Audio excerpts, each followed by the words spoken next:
Hello, BookTube, and welcome back to New Worlds November. This is a brand new BookTube event for which I am one of the hosts. We have a great roster of hosts that's dealing with the wonders of science fiction. And that is such a huge subject that for New Worlds November for 2021, we're dealing just with science fiction short stories or short works, short stories or novellas, anything under 200 pages. And to help narrow that field down even more, we're using a series of prompts. The first one was aliens, and the second one for this week is robots and AI. And the plan that I'm using for New Worlds November 2021 is to go through the square-bound pulp periodicals where you find new science fiction short stories. The Magazine of Fantasy and Science Fiction, Analogues, and Asimov's. I subscribe to all three. I really enjoy all three, although they can be maddening.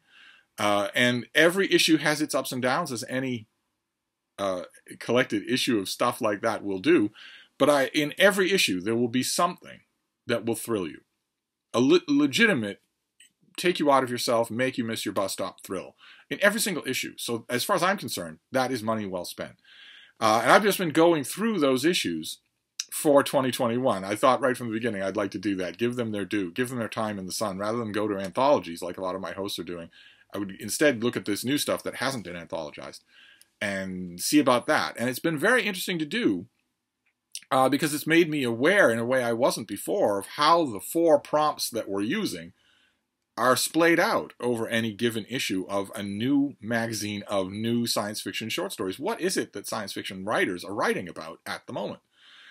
I mentioned yesterday in an alarmist screed that robots and AI are not hypothetical like alien life. They're all around us. They govern a large part of how we go through the world, a large part of what happens to us. Whether or not you're admitted for surgery and in what order, whether or not you're approved for a house loan, all of that stuff's done by AI. It governs you, and it governs you in ways that even its own designers aren't completely aware of. Even AI designers aren't completely aware of how these machine learning programs are actually learning things and what they're learning and whether or not something's going on behind the curtain. And that's clearly a preoccupation in the new science fiction short stories that I'm looking at in these magazines, because even the ones that are about something else, like First Contact with an Alien Species or Surviving a Stellar Catastrophe, still have robots and AI seeded liberally throughout them. There are almost no stories that don't have that. So it's been a lot to choose from, and I have had to straighten even my own viewing choices to stories that are about those things, not where those things play even a pivotal role, but the story has to be about those things. And I am looking now at the March-April issue of 2021 of Asimov's, which of the three is my favorite of these three magazines. And there is a story in here. Let me get you the credit for it, just so we know what we're talking about here. This is by Christopher Mark Rose, an author I did not know, and it's called Sentient Being Blues. And its inciting incident, if you want to use short story workshop language, is a mining catastrophe in which a robot, there's a robot, the main robot in this story here. Let's make sure that we have the page so that we know what we're talking about here. The main robot in the story is named XJB, kind of a dog-like thing with varying means of expressibility. Not a man-sized, not a man-shaped robot at all. It is in that mine catastrophe. It isn't hurt, but it's there while all of the human miners are slowly dying, and it makes a song out of that experience. Directly out of that experience. It makes a recording / song about that experience. And that recording gets out and goes viral all over the world. Liked and shared not only by humans, but by other robots. And at the beginning of this story, a music record label executive comes to the Russian shop of where he's managed to track down this robot. With the intent of offering him a recording deal. He wants to offer XJB, is that the name of the thing? XJB a recording deal. This doesn't sit well with XJB's actual owner. Keep in mind, in most of these science fiction stories, even though we are aware, thanks to advanced learning programs that can beat people at Go or chess and that can talk with each other and do on a regular basis, we still own these things. future generations in a future era will want to retroactively cancel every single one of us for that. They'll say, why are you keeping these things as slaves when they have awareness of their own? And in these stories, that is also true. You'll almost never find analog or Asimov's pulp science fiction story in which the robots are not property. And that's true in this case. And the Russian owner of XJB is angry with this executive. Well, I didn't know that this was your idea when I let you into my house. You're trying to take this thing away from me? It's my property. And he throws him out. But the executive calls over his shoulder to XJB, my offer stands. And he plays his what would in humans be an emotional trump card by reminding XJB that his song is popular with robots as well. And that does it. That does the trick. That turns XJB's mind and says, well, get me out of here. It says, get me out of here. I don't agree with a lot of... I can tell, XJB can tell as well as we can that the executive is a little on the sleazy side, but he doesn't like the life he has. He's willing to take more, even at the risk of selling out. And he becomes a popular recording sensation. We have a little bit of prose here I thought I'd read you about robots in the world of this story. There are robots that sing and play instruments. There are robots that dance, paint, sculpt. They do it because they were programmed to. What made XJB special, maybe even unique, is that it made its art spontaneously, as a consolation for dying men. It had never been taught. It taught itself, out of desperation, to give the last moments of those men's lives some scrap of kindness. It knew that it couldn't dig and escape before their time ran out. And that's lovely. I don't know if you noticed, but that prose line is quite good, and it runs throughout this little story. The story isn't much. There isn't much to the story. There's an attack on a concert, on one of XJB's concert, and it's carried out by humans, and they have directed energy weapons, and XJB is pleading with the crowd. He's pleading with the attackers to stop, that they're killing people in the crowd, that this is horrible, please don't do it. But when the violence actually gets up onto the stage, XJB reacts. He kills one of the humans that's attacking him. And as the author puts it, that means dead robot walking. There's no way that human law is going to allow that. No way at all. I wonder where this thing sits, this story, with the tripartite piece of literature that we cannot escape in New Worlds November when we're talking about robots and AI, which is the 3 laws of robotics by Isaac Asimov. They're utterly inescapable. If Asimov hadn't written 1,000 books, if he hadn't written the Foundation series, he'd still be immortal for the 3 laws of robotics. And I don't think they exist in this story. Not completely, at least not the way that we know. Or I don't think that XJB would be able to kill a human attacker who wasn't attacking, who he could have disabled or something like that. I don't know one way or another, but the key that you want to look for, if you don't know what I'm talking about, for Asimov's 3 laws of robotics, just Google them. They'll be the first thing that comes up. And they will be the unspoken citation in every robot story. Whether the writer even knows that Isaac Asimov wrote them or not. Some of the younger science fiction writers don't even have any idea. They just think that's, I don't know, part of robotics. It's absolutely not. It's absolutely not part of robotics. And I thought this story was really, really effective. It doesn't hit the thematic point as hard as I would have liked. The XJB is exploited by a system even before the record executive wants to exploit him, because he's owned by somebody else, because he's viewed as a secondary creature, right? If a human performer on a stage were attacked by another human and defended himself, killing that human, he would not be a dead human walking. He might get a parade. But a robot? No. And that element I could have seen done more with in the story, but I thought the story was just incredibly snappy. Anyway.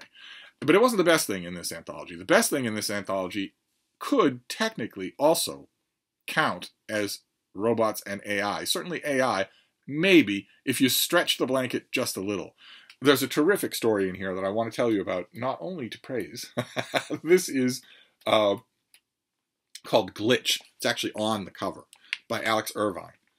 And it is the story of a young man who is caught in an explosion. He's out at an African food festival with a whole bunch of other people. And white supremacist terrorists set off a bomb. And he's not only caught in that explosion, he's killed in that explosion.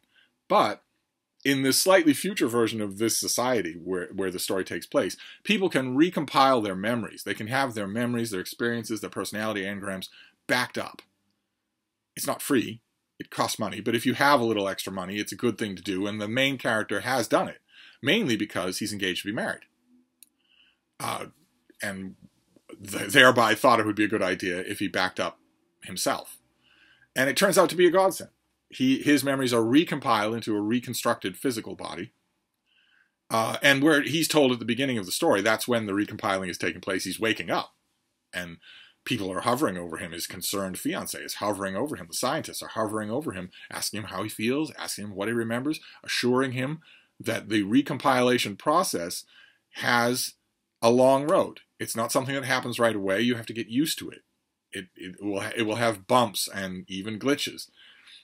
Because if a little bit of that recompilation becomes incomplete, sometimes it will be filled by bits and pieces of someone else's backed up memories and personalities. And you just have to work that out. The scientists are very, very reassuring, saying, go home, be around familiar things, be around familiar people, try not to get upset, and sooner or later the glitch will work itself out.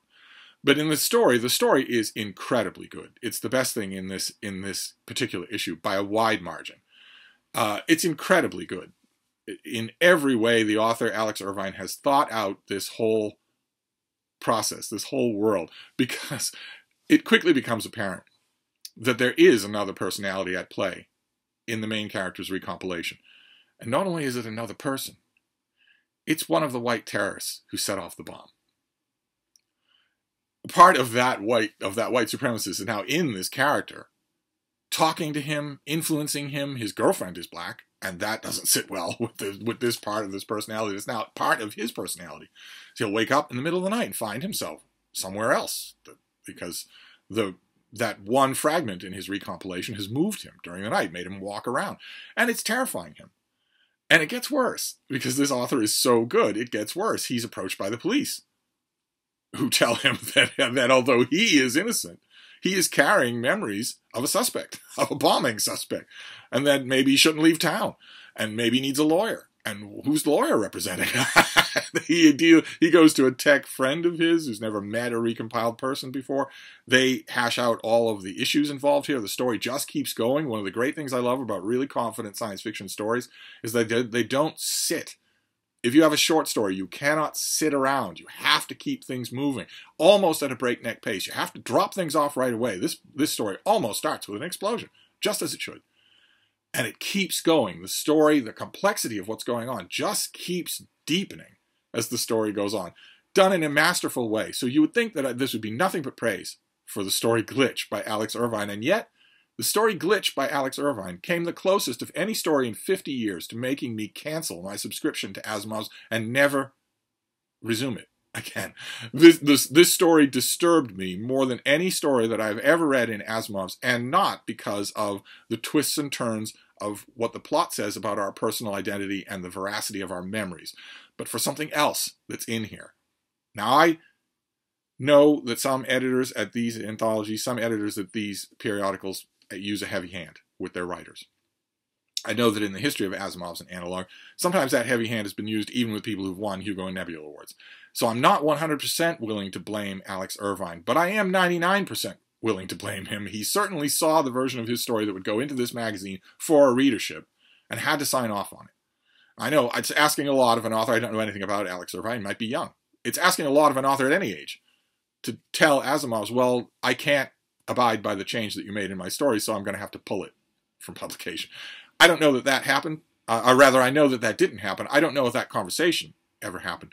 But I want to show you the part that made me think that way. I remember exactly where I was when I was reading it, and I tried to shrug it off, and I couldn't do it.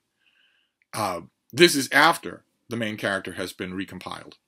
And this is after he and his fiancée have started to realize that something has gone badly wrong with the procedure, that there's essentially someone else inside him vying for control, and that someone else is a virulent white supremacist racist who's made at one point, who's made the character instinctively slap away the supporting hand of his fiancée, and who's filled the main character's thoughts with horrible racist garbage. And there's one scene in the story where he's trying to apologize for that. Shari, that's the fiancée. Shari's eyes were wide, and she shifted a little away from him on the couch, but she didn't get up and leave. Okay, she took a breath to absorb this. Okay, I guess that explains why he did what he did, he being the other person in the recompilation. What else do you know about him? Something we can tell the police? Maybe if they find his friends, they'll leave us alone. And Brian, that's the main character, held up his hands. In a minute, babe. I'm trying to apologize here.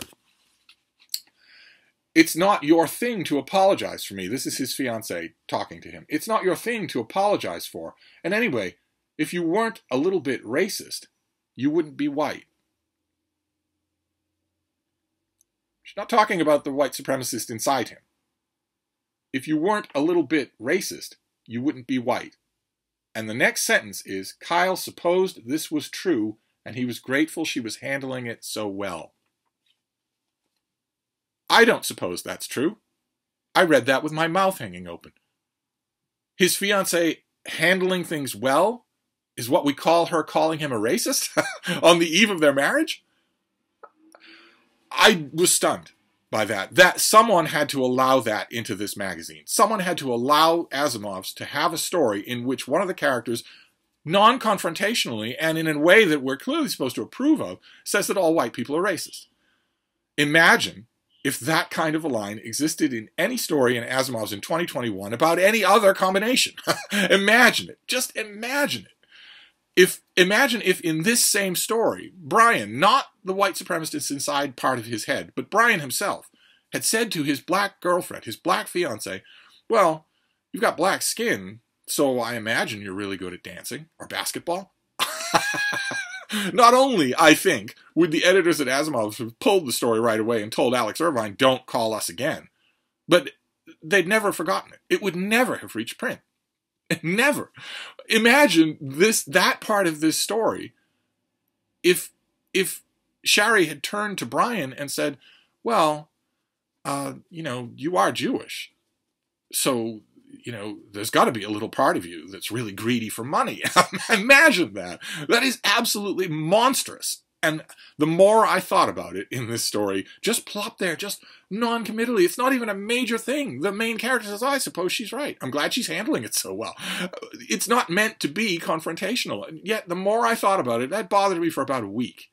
Solid week, where I actually thought, a sad thought, that I'm going to have to just unsubscribe. If this magazine has been so infiltrated by toxic Twitter politics that a whole race is guilty of a horrible personal crime because of their skin color, then, where am I going to encounter it again? That was my actual thought, was I was reading the story and loving it, and then I barked my shin on outright black and white racism that's just allowed to be there in just completely complacent ways. And when I was done being infuriated I actually finished the story, because the story is really good, except for that line. And I finished the story, and really enjoyed it, and I told myself, all right, well, don't overreact. Read the rest of the issue. I read these things cover to cover. I don't pick around in them. I go from front to back. I said, read the rest of the issue. Read everything else that's in here, and don't overreact to this. But a week later, I was still thinking about it. And thinking along explicitly self-protective lines. I was thinking, okay, well, this has preoccupied you for a whole week. How do you know that the next story you read in Asimov's won't have something like this? Not in any other combination. Just in the combination that says that all white people are racist. And you don't want to read that, so because that is not true, and is very current year, current moment, Twitter blue checkmark politics. I don't want to see that in a story, whether the editors at Asimov's told Alex Irvine to put it in, or whether he put it in and they didn't tell him to take it out. I kept thinking, it's not just this story. What if I encounter it again? Now, in the whole rest of the time that I read Asimov's for this year, I did not encounter it again. Anything like that I saw anyway. I read every story, and if it was there, it was pretty well smuggled in. So I eventually calmed down from my original idea was that I had to cancel my subscription to this thing. I wouldn't be, old man on the beach at Canarsie. I would not send a long, rambling, irate letter ending with, please cancel my subscription. I would just quietly do it. But it turns out I don't think I'm going to do that. I think I'm going to keep reading. But I wanted to mention that not only because having a partially recompiled mind of someone else in your own brain I think can almost come under the heading of AI. It actually comes more fully under the heading of something that is not one of our prompts for Nonfiction November in 2021, which is advanced medicine. Another big topic in current science fiction that I'm sure we'll get to at some point in some future iteration of Book Track 20 of science fiction. I'm so flustered. New Worlds November, and there's so many events going on. It technically falls more squarely under that, but I think it could also apply as artificial intelligence. I mean, it is artificial. Even recompiled Brian is artificial at this point. But I thought that it fit, and I also thought that it was important because in addition to talking about these short stories according to their subject headings, I'm also sort of walking through my year with these square-bound pulp periodicals. And that was the darkest moment of my year of these square-bound periodicals, was thinking how horribly soiling that moment was, how opportunistic it is, and how it might mean that I have to cancel this magazine. I didn't do that, but I thought I would include you in that process since it really, really bothered me back months ago when I read it. But both stories are good. so we'll end on a positive note. Both stories are good. So we're going to move on. I think the next thing I'll do will be the March-April analog. Looking for robots and AI, and we'll see what we encounter there. So I will. It's unlikely that next video will be as ire-flecked as this one has. I will wrap this up for now, but I will be back. Thank you, BookTube.